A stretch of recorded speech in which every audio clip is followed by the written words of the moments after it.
Right, excellent afternoon to all those watching us right now. Of course, I say Barika de Salah, Happy Mubarak. Eid Yes, Mubarak. yes. I know some of us have been eating ram since Saturday. Well, for those of us that, of course, have been eating ram.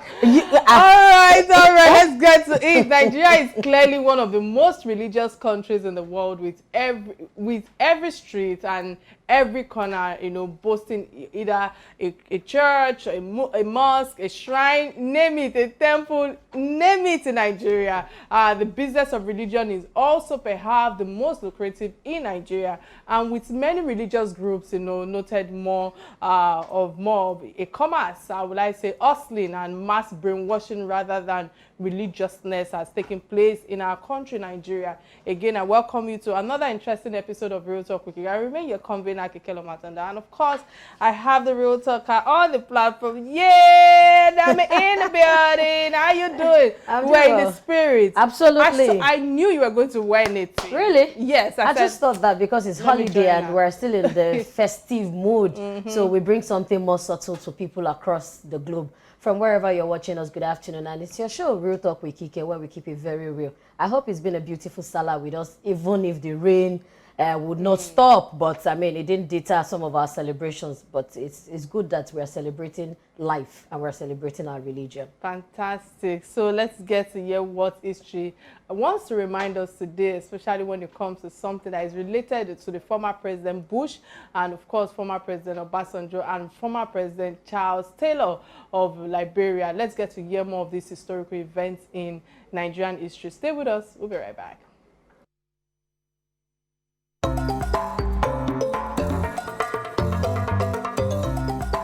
On this day in 2003, former President Bush met with former President Olusegun Obasanjo in Nigeria. They discussed the circumstances under which former Liberian President Charles Taylor would live in exile in Nigeria. Wrapping up a 5-day tour of Africa, Bush said it would not be permitted for terrorists to use the continent as a base to threaten the world.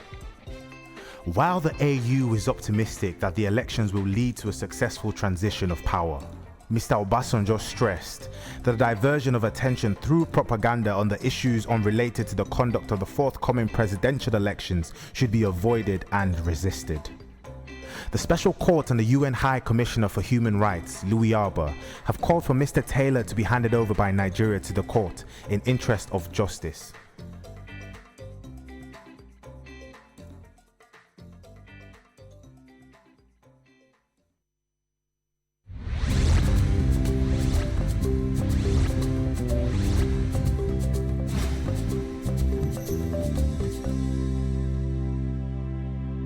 All right, many thanks for staying with us. Of course, on this day in history segment, Dami, I'm coming to you. What's your take on it?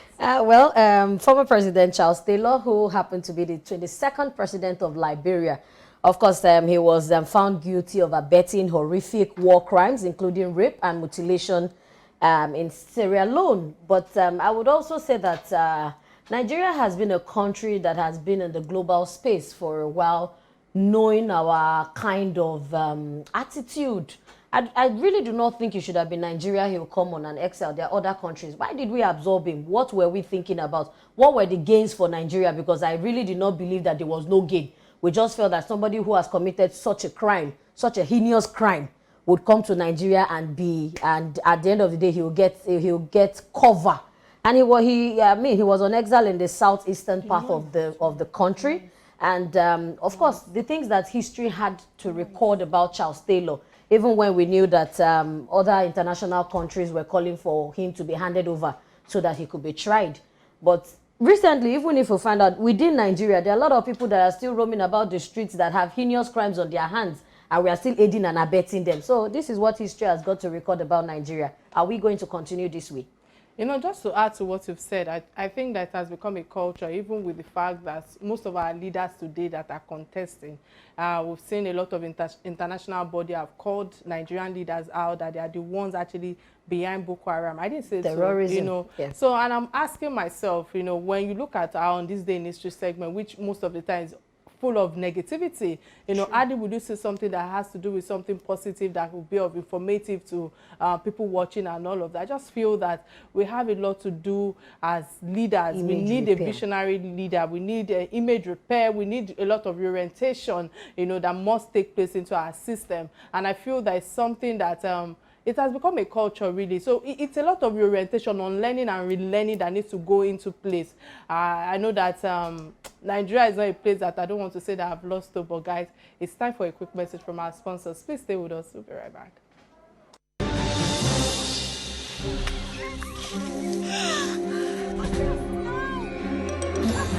Multina, share happiness. We started our journey over 7 years ago, connecting travelers to their favorite destinations. Since then, we have revolutionized how we want our passengers to feel while flying. That is why we've introduced our brand new Embraer 195E2 aircraft.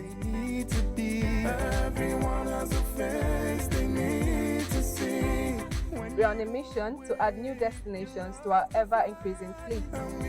Our Boeing 777 will take you on an international journey. Mumbai, Guangzhou, London, Johannesburg. And now, APC is adding a new destination. On the 1st of March, AirPeace will begin a new adventure to a brand new destination. Join us as we celebrate our first flight to Dubai International Airport. AirPeace flies you from all our domestic routes to Dubai from Lagos at no additional cost.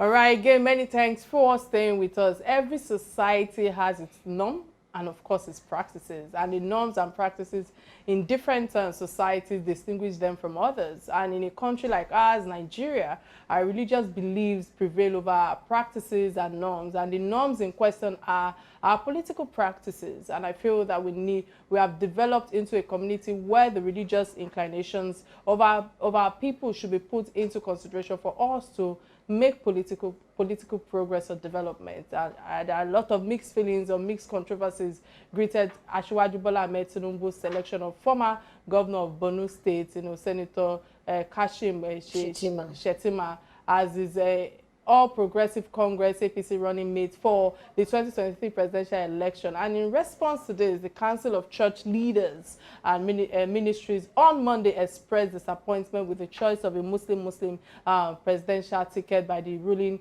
All Progressive Party or Congress APC. For 2023 elections, to be precise, the group, you know, said that the behavior of the political class in the country must, at this time, you know, shows that their personal ambition is more important and is more of interest rather than overriding the goals and patriotism that should be displayed from our leaders. Well, on the show today, we will be discussing the religious tension, the political controversies behind the choice of Tinubu's running mate for the 2023 election. And we will have real talk around this outburst of Christian association in the country, and of course the reaction of South geopolitical zone to this choice. To discuss with us is an eminent personality who has served both in the corridors of power and, of course, on the pulpit of religion. Let's look at his profile and we'll return in a jiffy. Stay with us. We'll be right back.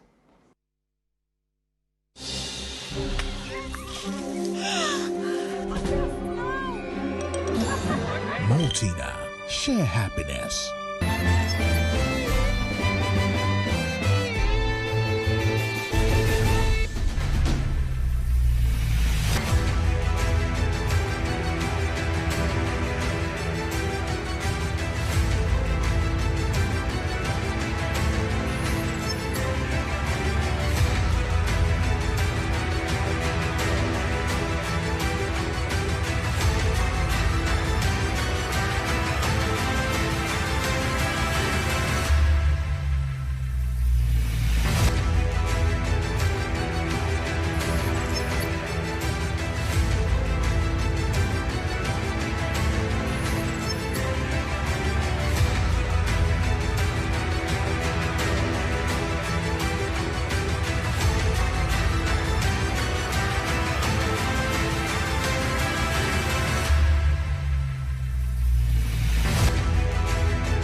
Right, many thanks for staying with us again. We say welcome to the show, Apostle Biodun Sonyaolu. You know, quite a number of people are confused right now. Should we call you elder? Should we call you apostle? But anyway, it's a pleasure to have you on the live show today. And I must say that many thanks for driving all the way from Ogun State to be on the show today. We're so grateful, sir. Thank you so much for doing that. Thank you. It's my pleasure to be here. Thank you very much, sir.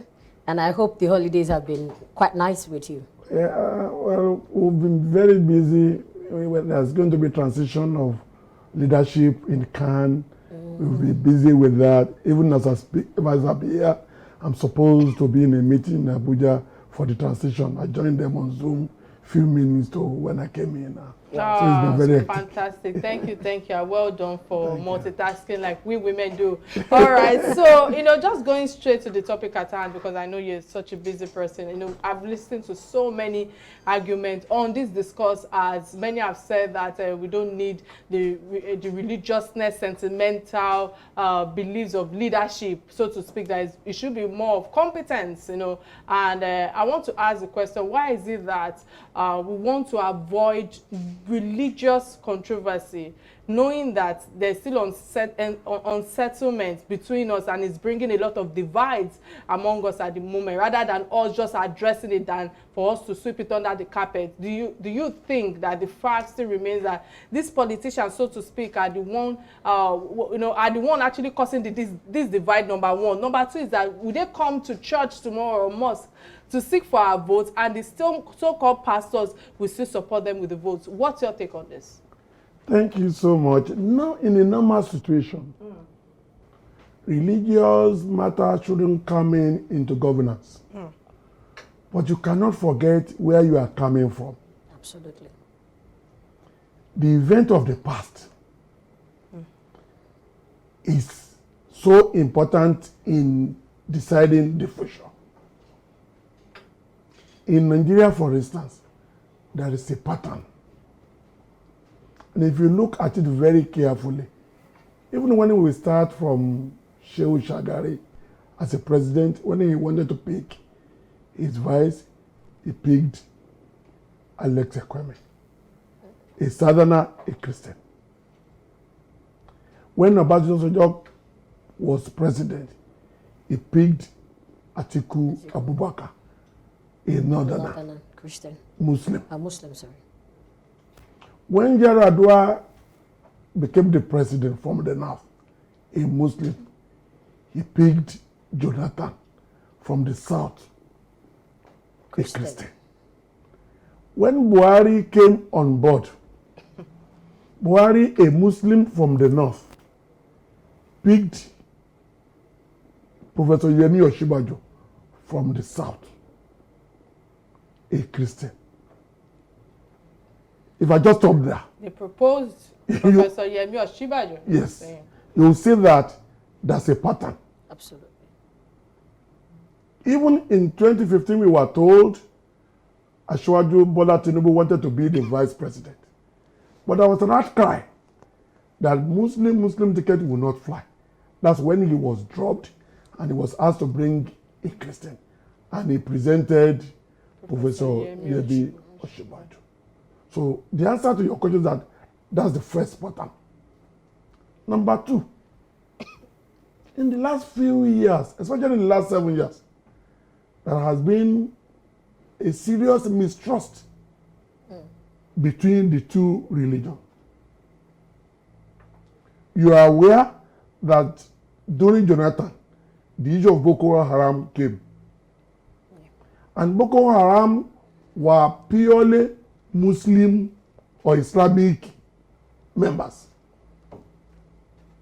But when you look at Boko Haram properly, you will see that to us in Khan, or to me, let me be personal this time around, the problem we are having in this insecurity is not about Muslim and Christian. Because in my village, for instance, in Atanda-Owo, we have been living with Fulani, only God knows. They have 2, 3, 4 generations. There are many of them who are born there, and they don't even have any other home than Atanda-Owo, my own village. In my family, virtually every family in the south, when you have Christians, you have Muslims. And it has never been an issue during a layer like this, that the one that just ended, we will eat so much meat. We'll go from one place to another. So it's not really, to me, Muslim versus Christian. But some Islamic extremists came in form of Boko Haram, herdsmen, ISWAP. They came and they started killing. In fact, they killed both Christian and Muslims. Because I can prove that when you they put bomb on somebody and it does into market, the bomb will not know who is a Muslim and who is a Christian. So a lot of people have been killed. But the fact remains that the people behind it, mainly, as people say, quote and unquote, they are Fulani and Islamic extremists. So if we have a president who is a Muslim and a Christian as vice, and the situation is as bad as it is in the last 7 years, you can imagine if it is Muslim or Christian, or Christian, you can imagine where the mistrust came from. I might have to interrupt you. Apologies, Dami. You know, with all that you've shared thus far, you know, we are talking about precedents that has happened in the past and the patterns, so to speak, in the choice of picking people in the corridor of power. But I must call your attention to something, because I know in 2015, Tinubu consulted the Christian groups and association before he presented Professor Yemi Osinbajo at the time, the VP, because I was also part of the campaign team for Professor Yemi Osinbajo at the time, you know, and will I say that the CAN was a full representative of that decision at the time. But I must ask you, sir, with all that you've shared thus far, did Asiwaju Bola Ahmed Tinubu, did he consult the association during this time around before he decided to take a Muslim ticket? That is one, because I feel that the majority in this country, you know, where they've placed their interest in terms of justice, on unifying Nigerians and bringing an end to religious crisis at the moment. So, do you think that he consulted the CAN Association before this decision was taken, knowing that he did the same thing in 2015? I am not sure he did. Okay. I am the Assistant General Secretary. And I know if he has consulted with CAN leadership, I trust the President, His Eminence Reverend Dr. Santola Chukwu. He will have called all the party, all of us, chieftains. And don't forget, even those of us in CAN, we are just the symbol of leadership of Christian body in Nigeria. Apart from the CAN leaders, we have some heads of big churches under the 5 blocks of CAN that the president will have consulted. Because if Asiwaju has contacted the president, I'm sure, I trust the president, that apart from discussing with us who are the official leaders of the Christian body, have been designated, we have some fathers of faith, like Baba Adeboye, like Baba Oyedepo, like Baba Kumuyi, Baba Undukuba, the primate of Anglican, Baba Uche of Methodist, Dr. D.I. Bob Manuel of the Eternal Sacred of Cherubim and Seraphim, the president of ECWA, Reverend Paya, and so on, the World Lutheran Federation, who is from Nigeria, the president. I'm sure the CAN president will have consulted with all of them. Around. I am not sure Asiwaju discussed or consulted others. I think that for me, there's also been this narrative of Asiwaju Bola Ahmed Tinubu going round saying that during the fairest election that we've ever had in Nigeria, during the time of late Chief Moshood Kashimawo Abiola, that he fielded a Muslim candidate as Baba Gana Kingibe then, though as described as the fairest election that didn't come to power.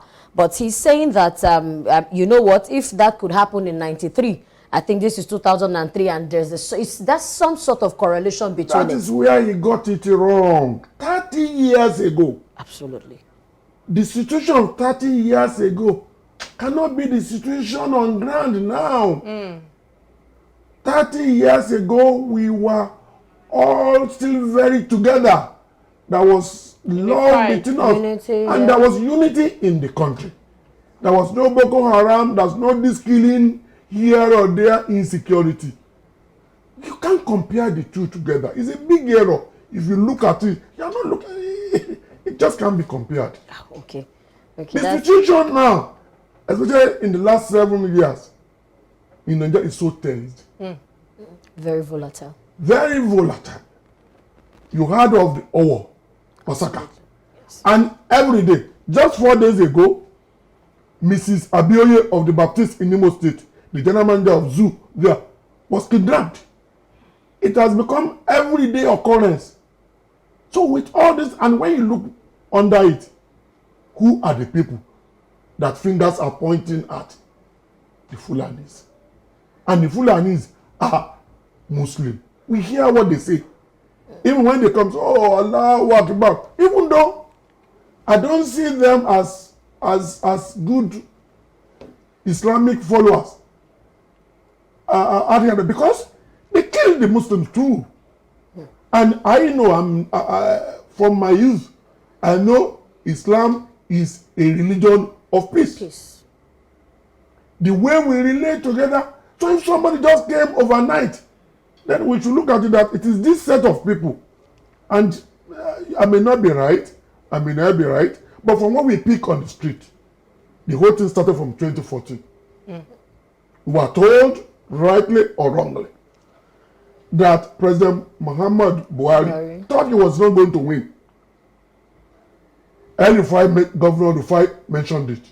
They brought in some Islamic mercenaries outside the country.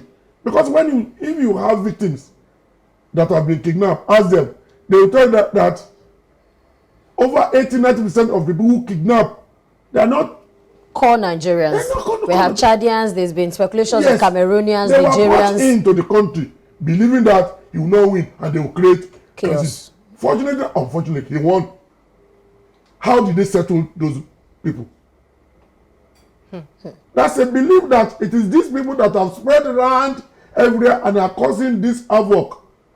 I stand to be corrected. You know, with what you've shared thus far, because I know that UAE in recent times, you know, have put out some news out there pointing fingers at our leaders, that they are the ones actually promoting Boko Haram.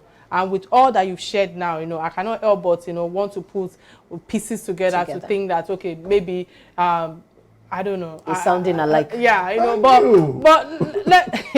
you know, I'm just being careful. My safety is important. But aside that, because I know that according to a Christian leader, you know, this morning that I saw, I think since yesterday, that we've been doing a lot of research, knowing that you will be on the show. A representative of the CAN said that if they were to unpick 10 best politicians in the north, you know, 8 out of them will be Christians. So why do you think, you know, with all that you've shared thus far, why do you think that Asiwaju Bola Ahmed Buhari actually, Tinubu. You know, Asiwaju Bola Ahmed Tinubu rather, actually, you know, disregarded or disrespected the northern Christians? And how come that Christians, you know, are beginning to, you know, I don't know, they are beginning to become someone that a force to reckon with, because you cannot at least put aside the Christians, knowing that the statistics today shows that at least 45% or 47% of Christians are in global space, and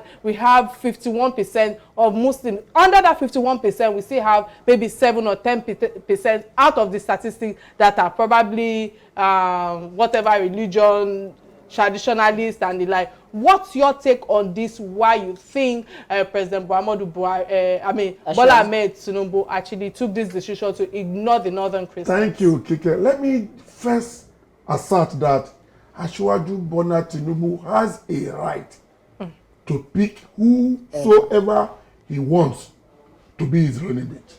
It is his responsibility. CAN is not a political party. Absolutely. We don't have a right to say this is who you should pick. This is who you should pick. So I give it to Asiwaju that he has just exercised his fundamental human right. Right. But why he will do that and still feel that the Christians will be happy and they will take it is what I don't know. I put it in another way. If it had been Christian, will Asiwaju Bola Tinubu or those leaders, will they say, oh, it's a good thing? So to me, and to us in Cannes, because let me put it on record, sir, and madam, and my viewers, that before this time, Cannes wrote to all the political parties. And we told them the pattern. And we employed them. We are not picking for you, you have a right to pick, but we're only admonishing. Try to follow the pattern, Muslim, Christian. Even let us look at it. After President Muhammad Buhari, a Muslim from the north, the right thinking would have been a Southerner and a Christian. A Southerner and a Christian. Governance changing from a Muslim to a Christian. From a Northerner to a Southerner. In a normal situation, that's what we were expecting. And when we didn't see that, we felt so, and we said, okay, let's see what happens on the running mate. And again, it's now Muslim. Put yourself in our position. How do you think you will feel? So it's only Asiwaju Bola Tinubu that will explain. But if I were in his position, I think strongly that the handlers of Asiwaju Bola Tinubu did not manage him well. That's my view. I may not be right. But I felt, just like we asked, before he announced a Muslim, I would have thought that he would have met several with the Christian consultations. During his consultation. So, sir, for us to have a balanced and equal, will I say, perspective, and equal variance from both sides of the controversy, because many people, just like you're saying, you refer to some of the words on the streets of Nigeria, but many may want to also say that the current regime is a Muslim-Christian administration, yet we are having many marginalization, higher level of injustice, and still more killings in the country, with rising insecurity. You refer to 30 years ago that, the insecurity wasn't this bad. I've heard someone said to me that, during their own time, people sleep outside their buildings, outside their house, without fences and all of that. But how do we convince ourselves that the 46% of Christians in Nigeria today that we have, will be a better pair to Tinubu for 2023, knowing that, our affairs are not getting any better and the injustice has brought us to where we are today. What is the way forward thus far? Let me first disagree with you. Okay. I don't agree on this your 46%. To us, of Christians, I believe is 51-49 the other way around. This statistics is based on 2019 statistics that is put out there. That's another story for another day. Okay. But using your word, I just want to place on record that we do not agree with that. Okay. But straight to your question. It is only Asiwaju Bola Tinubu and other president candidates that can decide what will happen. On one side. Then the voters, on the other side. The Christians, they know.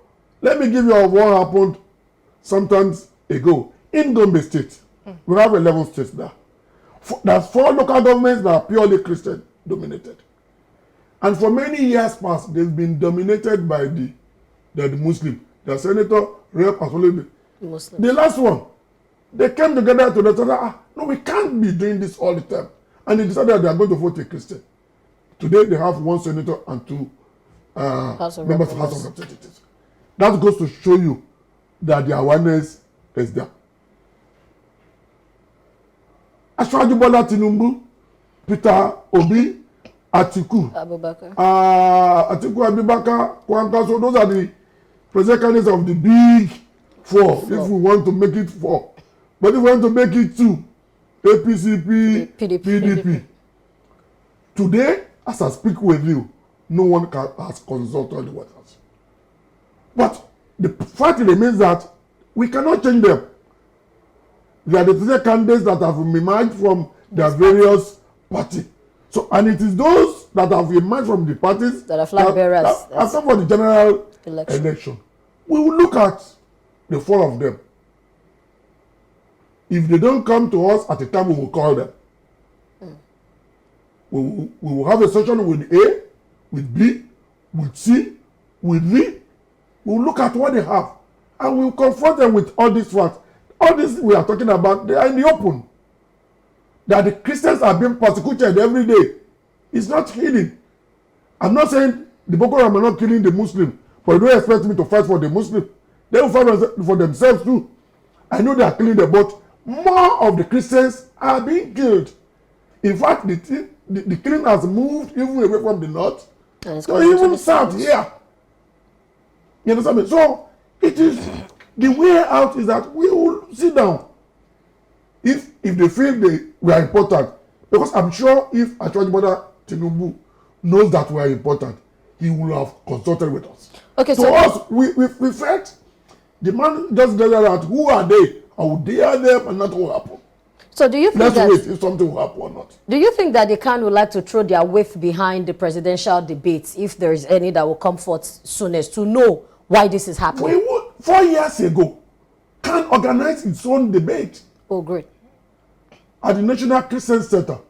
We brought all the presidential candidates there. President Muhammad Buhari didn't come. He sent somebody. Atiku was there. And we interviewed them. But CAN will take it beyond that this time around. Fantastic. Great. But my thoughts again, sorry. Let's go on a quick break. We'll go on a quick break to get a word from our sponsors. Please stay with us. We'll be right back.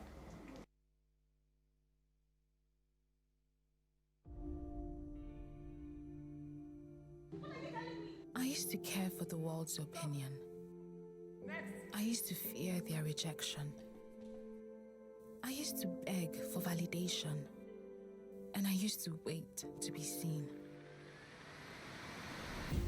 But the fire that burned in me was hotter. And the passion that lived in me had a voice of its own. So I stopped waiting and started to act. I stopped fearing and started to live. And when they thought I'd fail, I stepped into my power. Because my time is now. Amstel Malta, be your best.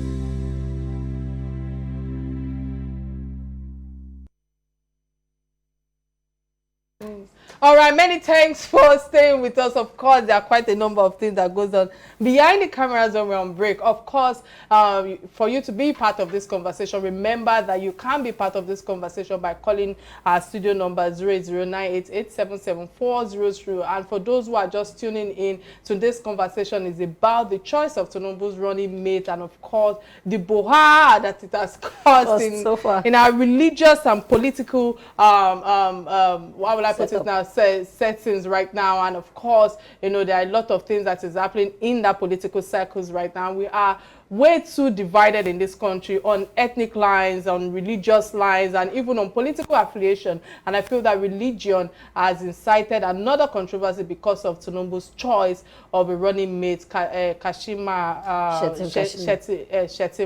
Discussing with us, of course, is an eminent elder, Biodun Sonyaolu, Assistant General Secretary of Christian Association of Nigeria. I must say many thanks for all you've shared thus far. There are quite a number of your submissions that are eye-opening to me. But, you know, with all that you've shared thus far, you know, I must ask you, where do you think, where are we going? Are we moving forward? However this may be, because I feel that the Tinubu will I say, counters, you know, they've countered quite a number of arguments when it comes to the saying that, oh, my selection was done with pride. I've heard some of these social comment on our media where people are saying, where it's saying that, you know, it's based on religion, not to please any community or the other. And I'm asking myself, for our leaders, for those who have served us before, who can come out to say, oh, I back this up with pride. You know, it baffles me that where do we move forward? How do we move forward?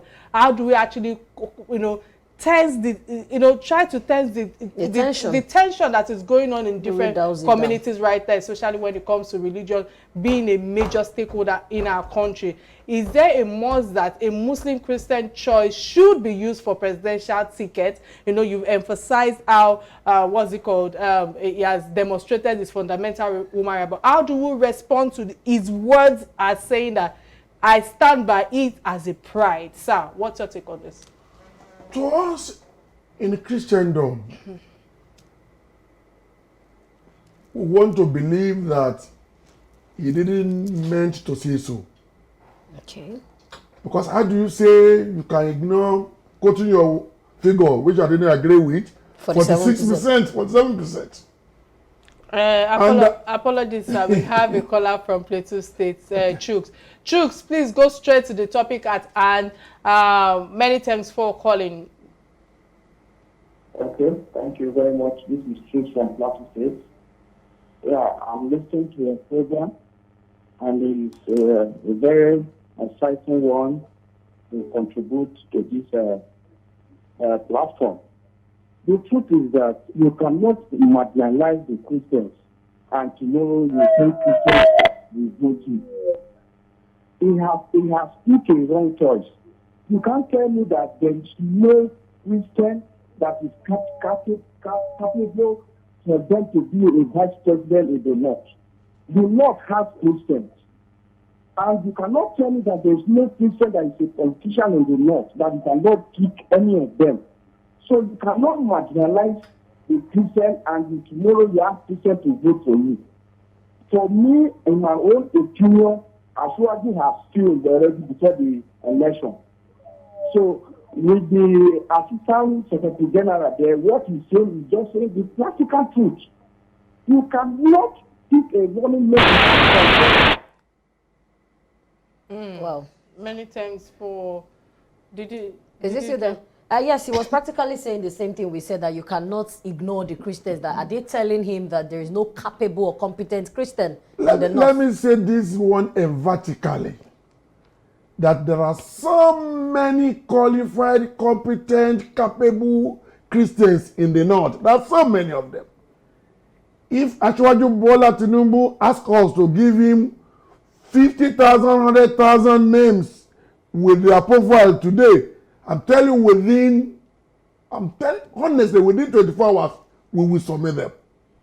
There are so many capable hands in North who are Christians, so many of them. The reason why you can't see them is funny to us. Because we know there are so many, we've been on this Muslim a long time. I'm telling you, in the last 2-3 months, we have been hearing and we have been, Khan has been what, in fact, Khan was not talking about Muslim ticket alone. Khan was also saying, Christian candidature too will not stand. So it's not about Christian, but we just feel we should keep the country together. Because of the mistrust, we must accommodate the two religions so that we can live peacefully. All right. It's because of all of us. Apologies, I might have to interrupt the line of thought again. We have Matthew from Delta State or from Imo State. Matthew, many thanks for calling. What's your contribution on the topic at hand? Yeah, my contribution is that APC actually won. Can you reduce the volume of your TV set, please? Hello? Yes, we can hear you. So, if APC actually wants power of the state, Apologies, I have to let that go, sir. Go ahead. So my question was even because in 2017 I saw a tweet from Femi Fani-Kayode pointing, accusing fingers at the same former governor of Borno, Shetima, and even former President Goodluck Jonathan also pointed the same accusing fingers, saying that he fielded the Boko, the Chibok girls, and all of that. I mean, with those kind of speculations, do you really think the APC has not brought the end from the beginning for this candidature? I didn't really want to go into personality initially. Not until now that you have brought it out. It's in the public space. The VP, his commitment to Boko Haram, in fact, that itself, let me even confess to you, that even within the CAN leadership, we were looking at it. Even if this man will pick a Muslim, which we don't expect that, if perhaps he picks, somebody just raise it, hypothetically, that if perhaps the man picks a Muslim that is not an extremist, a Muslim that has demonstrated in his state that he brought all the Christians and Muslims together, and that we will change our stand. Somebody just brought that out. I was like, okay, let's wait and see.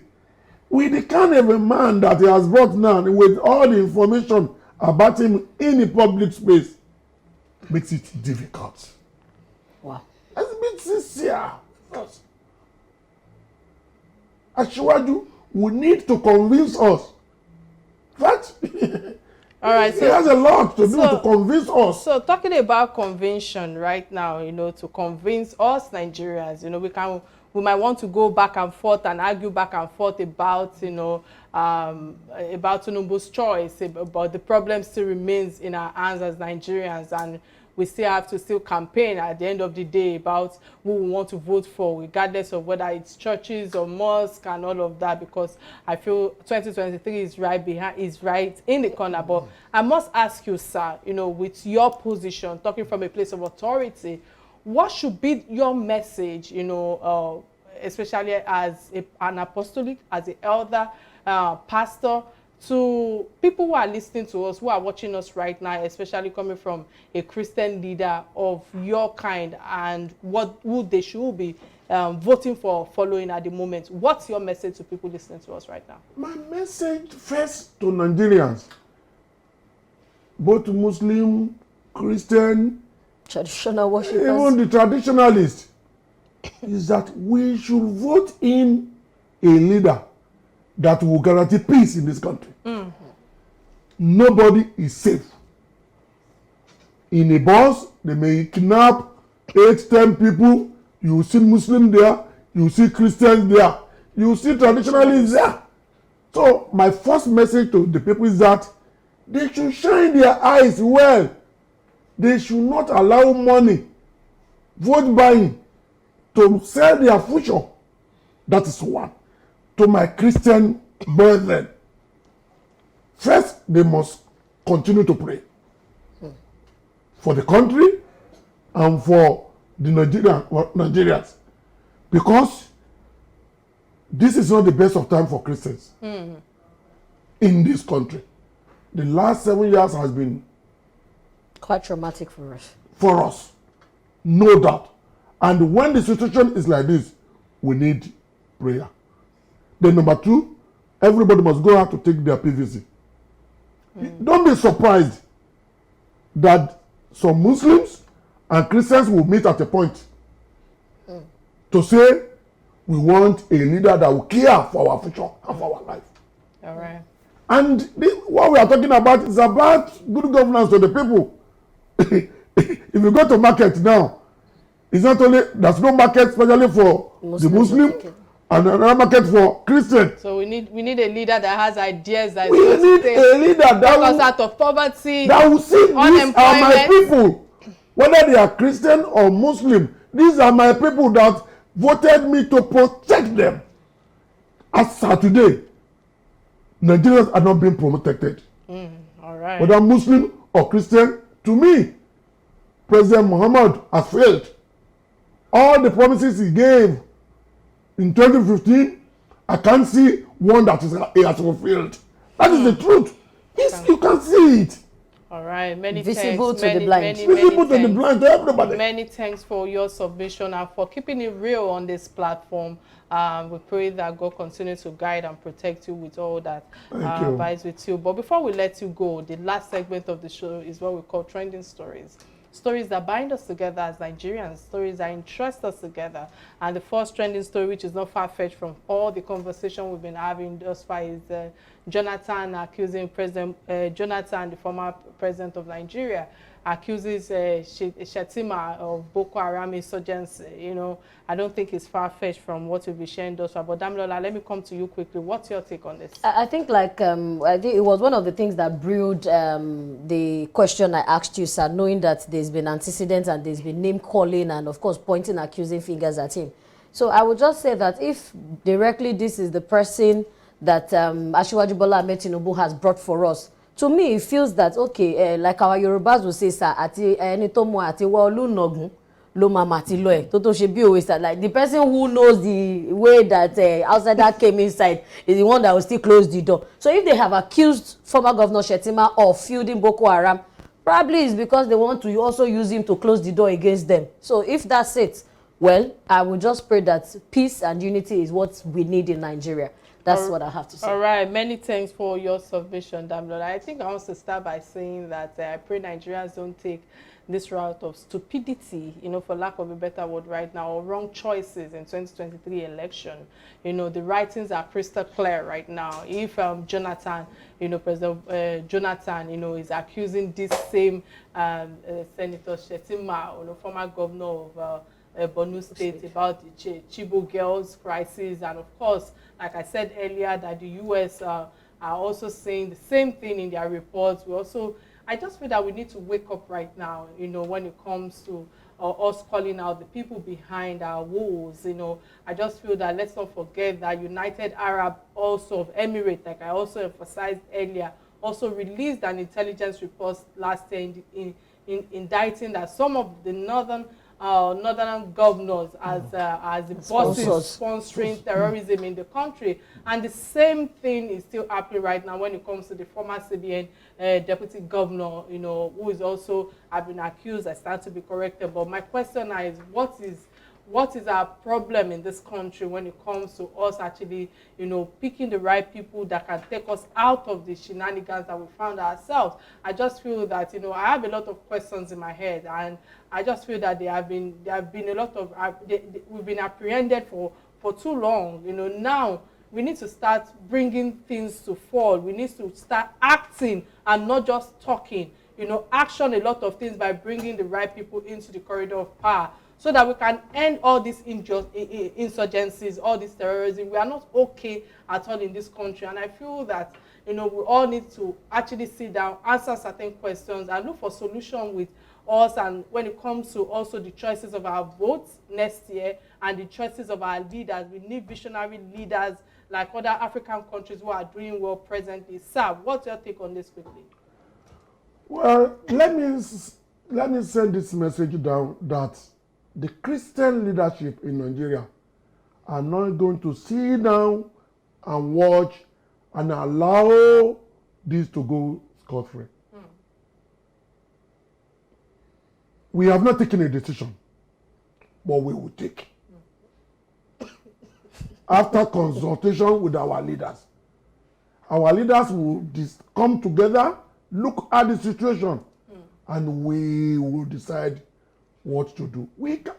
Look, it's like you are beating a child and you are still saying the child will not cry.